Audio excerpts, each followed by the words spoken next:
Hey there, this is the first of three, taking a little bit deeper look, but not long looks, at that wonderful passage I quoted in question 9. What is salvation? How does God save us? We're saved by grace through faith and not of our own work. And so this is all about salvation, okay? It's about what that means, because it's a much bigger word than is normally thought of. A lot of times people, in my experience, come to Jesus because they want an answer for the end of life. Yes, he can save you and get you to heaven. Yes, he can free you from going to hell. That was my need. He can free you from the fear of punishment. That was definitely my need.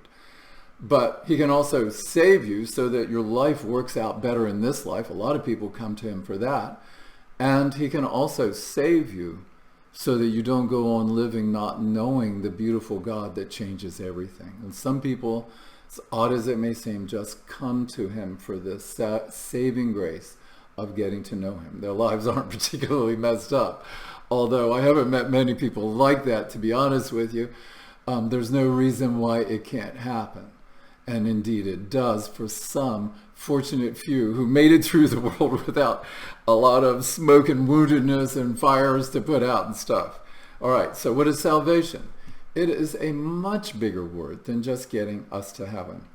Turn to me and be saved, all the ends of the earth, for I am God and there is no other, is the Lord's word to us in Isaiah 45:22. And you may be surprised to know that for the Israelite of Isaiah's day, salvation primarily, almost exclusively meant getting God's help into the here and now, ending a drought, help with crops, help with finding whatever was needed for life, like a way to be working or a family, help with against enemies. It was being restored to God when one had to slip and fall into sin. These were all aspects of God's salvation that the Israelites would have been familiar with, but they didn't apparently give a whole lot of thought to the next life. And yet, at least in 20th century, 21st century America, that's usually been the focus, is getting into the next life and then leaving this one out. How crazy is that? Well, anyway, why do you want to be saved? We've gone through the possibilities. Now that you've joined in, he has a wonderful passage in Hebrews. Consequently, he is able to save to the uttermost those who draw near to God through him. That's Jesus, since he always lives to make intercession for him. So Jesus is up there in heaven praying that we'll be drawn more and more into God's salvation.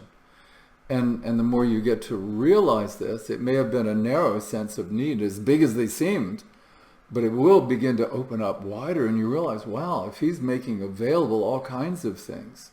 In fact, he says his saving help can touch every aspect of your life. So consider this. Let me read just a little paragraph here. Being saved to the uttermost is a very wide word indeed, because it covers everything about us that needs rescue, repair, restoration, or refreshing. What is salvation? As great as our need is, God's salvation is even greater. Never imagine that being saved means that you have no further need of God to save you. Don't put this in the past tense. You're in a process of being saved from all that is not heavenly. You definitely need Jesus to save you from your sins so that you have a hope of heaven, but you also need Jesus to save you from yourself, don't you? Because you may be like I discovered, you're your own worst enemy. You're the one causing, if you pause to consider it, most of the problems in your life. And that's not just because of sin, it's because self is an insufficient leader and guide. You don't know enough in and of yourself, no matter how much you learn, to be able to guide yourself into the fullness of joy and peace and purpose-filled living and true fulfillment that God has in mind for all of us. We need him to bring his salvation to us in all those ways.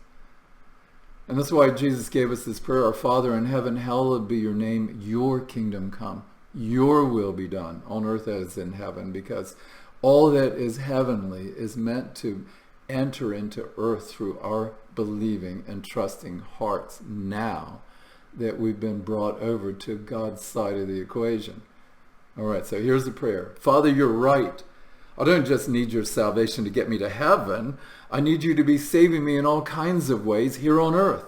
For starters, please begin saving all my loved ones. Bring them to know Jesus too. I also need your help in all my relationships. Save me from being selfish and self-centered, from taking more than giving, from hurting more than helping, and from hating rather than forgiving and loving.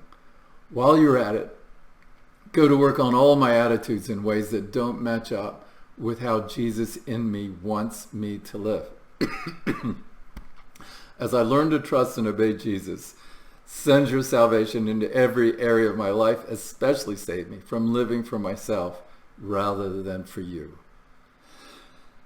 Excuse me. Need a little saving help here. May your kingdom come, along with a glass of water, and I'll see you for the next lesson.